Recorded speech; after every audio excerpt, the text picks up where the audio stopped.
Sitting with me now at the Mass Torch Conference 2018, Nevada, Las Vegas, Mike Berg from the law firm Berg, Simpson, Eldridge, Hirsch, and Jardine. And Mike, you and I have talked in the past. You've done a lot of, I know, construction litigation, faulty. Mass Torp been the lead lawyer in the Yaz and the Ortho Ever and the Zyprexa litigation, Predaxa.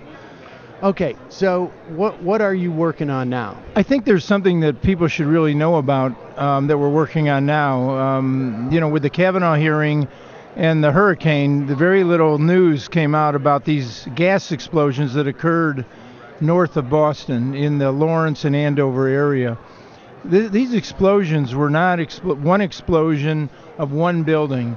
These were explosions of multiple buildings along the main and feeder lines of the gas company, Columbia Gas. It's the most outrageous thing I've ever seen. I've tried numerous gas explosion cases around the country, have handled more than 50 gas explosions. This is the worst conduct I've ever seen by a gas company.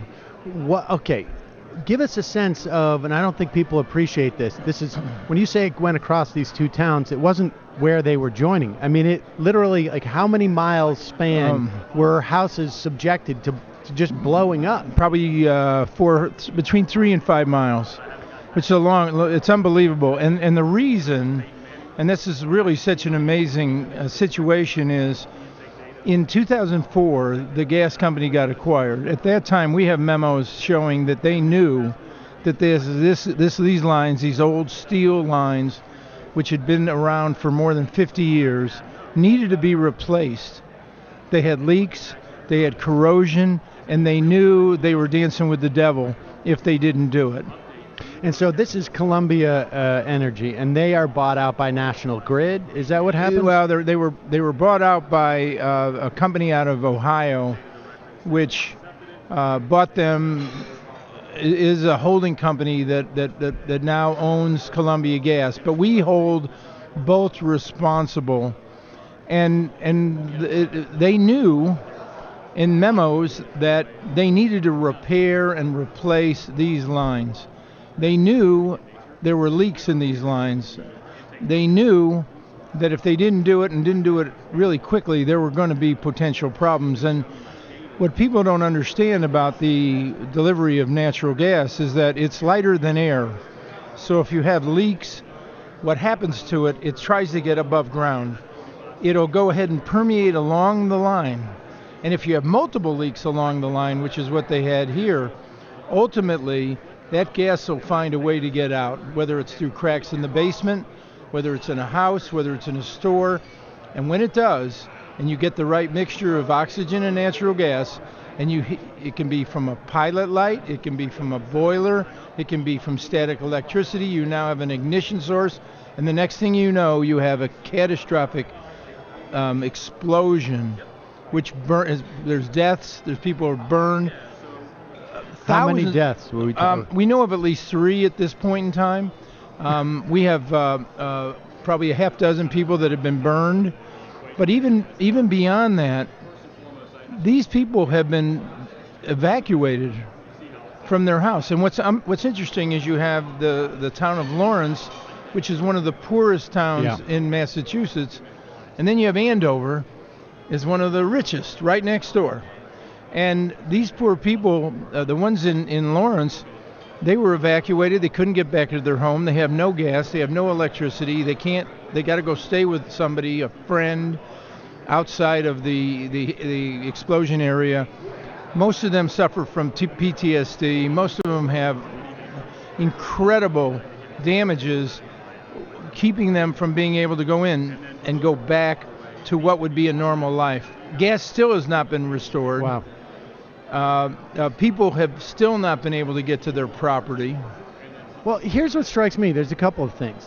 And so if I understand you correctly, the gas will leak in one place, and it will just sort of lay across the pipe until it finds a seep that it can go up. Correct. And presumably, there were multiple of these over that 3 to 5 mile stretch. Right. And then at one point, whatever it was, made it pop up, or the gas found one leak that put it to another level, and then they were able to go to the home? What we do know a couple of things, because we're still in the early stages, Right. because it just happened within the last 30 days.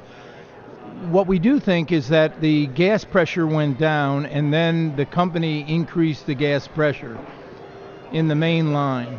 So the gas pressure goes down because There's leaks. less gas because of the leaks. They pump up the pressure, which then pushes the pressure on those leaks to find more crevices. Right. It makes it even worse because when you have corrosion, I mean, it can happen not only from corrosion, and that's at this point we have a metallurgist that's looking at it, but we also know people don't realize if you have a construction vehicle, a backhoe, or a shovel that just nicks that line, with the freeze thaw that occurs up in Massachusetts and in other places, you're going to get that steel pipe is going to become brittle.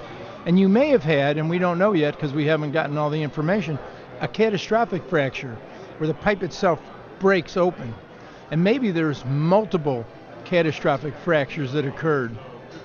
Okay, but clearly that piping, that infrastructure is old.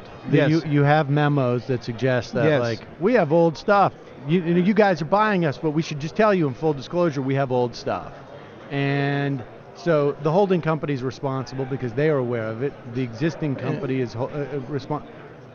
But how do we know 10 miles down the line past Andover or 20 miles west into Worcester? I mean, why are we to believe that any of this stuff is safe? I don't think there is. I mean, one of the things, I handled a case up in Steamboat Springs, Colorado, in which a whole city block blew up. One of the things, we actually went to trial. One of the things that was very interesting was I was able to ask the people in the gas company, how many more, I said time bombs, drew an objection. I said, okay, how many more explosions are there under the ground that you don't know about? And the answer is, we don't know. After the case, and we got a very, very large verdict for the injured people in that case, a multi-million-dollar verdict, the jury went to city council and demanded that they replace the entire gas system. And I'm going to tell you, I've talked to the Boston Globe, I've talked to people in Boston, they better be demanding that there's a full and complete looking at the system, as you said, all the way along the line. Is there a mechanism in the context of the case that you're doing? I mean, chances are you're going to settle, maybe, but who knows? But can that be worked into a settlement or a verdict where it's there's a responsibility to the community? I think yes. I think the city council, I know that I was interviewed when they were having a city council meeting in Boston about whether or not this could happen in Boston. And I basically said, yes, it can, and it is more probable than not because these lines, they're structurally inferior. There are now new kinds of pipes that don't have the same kind of problem. And to leave them in the ground where you have corrosion, where you have potentially these lines have been hit, and under the DOT regulations, the only testing that they're required to do when the line is up is some sort of above ground tester. That's not going to find those leaks. What you have to do, knowing that you have these leaks, is you have to start uncovering those lines, and you need to start replacing them. Period. And you can't wrap them. We had in the Steamboat case, I had another explosion up in Cody, Wyoming, where it got struck and they wrapped it. Well, that's not going to help you when that fracture occurs. Right. And you're going to have in that case, an apartment building went up. What's unusual about this is we don't have just this one giant explosion that occurred like in the two cases I've mentioned. You have these multiple explosions that occurred. That really suggests to me there are large stretches of line that could be a problem. Absolutely. I mean, it seems to me it's the functional equivalent of like you build like a little housing cul-de-sac, you do it all in 1970 and you put a 25-year roof on it. And, around 1994, one roof fails. Maybe a couple others last another year or two, but they're all going to go around that time. Yeah, and I think but even worse, and I like your analogy, but here people's lives are in danger every day. And anybody who lives in that area who understands the truth about it should be very fearful. When is the next explosion going to occur? When are they going to replace these lines? And I'm going to tell you, they had a plan in place back in 2004. but they do talk about how much money it's going to cost them Right. to replace these lines. And they knowingly delayed it.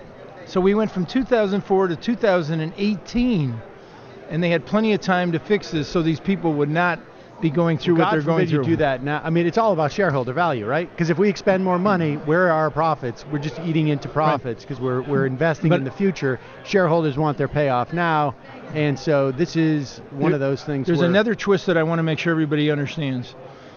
In Massachusetts, the Public Utilities Commission entered into an agreement with the gas company, and there was a thing in there called the tariff.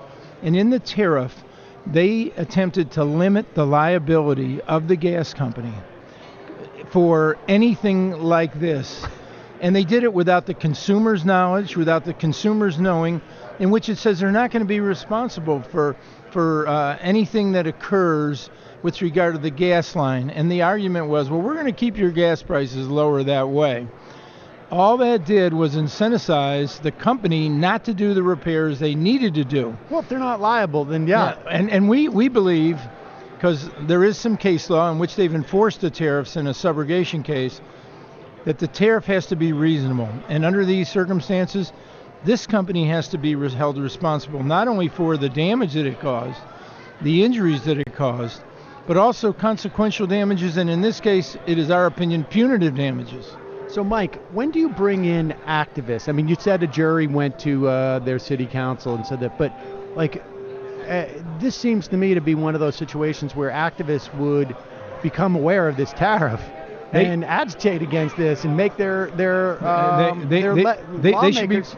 They should be brought in now, and we're trying. And that's one of the reasons I wanted to do this show. And I've been on radio and I've been on television. I talked to the Boston Globe is to let these people know that we're out here to help them, not only from the standpoint if you've been injured or displaced, ever you didn't have insurance, but to actually get involved and demand that they go and start digging up this gas system, because people may not have an idea of when you have a natural gas explosion, the incredible damage that it does. It's worse than a fire, because what happens is when that gas ignites, it'll blow the entire buildings to bits. In one of them that I was involved in, the flames went up almost 100 feet because that gas is continuing to pour into that mixture, and that fire continues to burn. Mike Berg, thanks so much for your time today. Really appreciate it. Well, I appreciate being on. Thanks, Sam.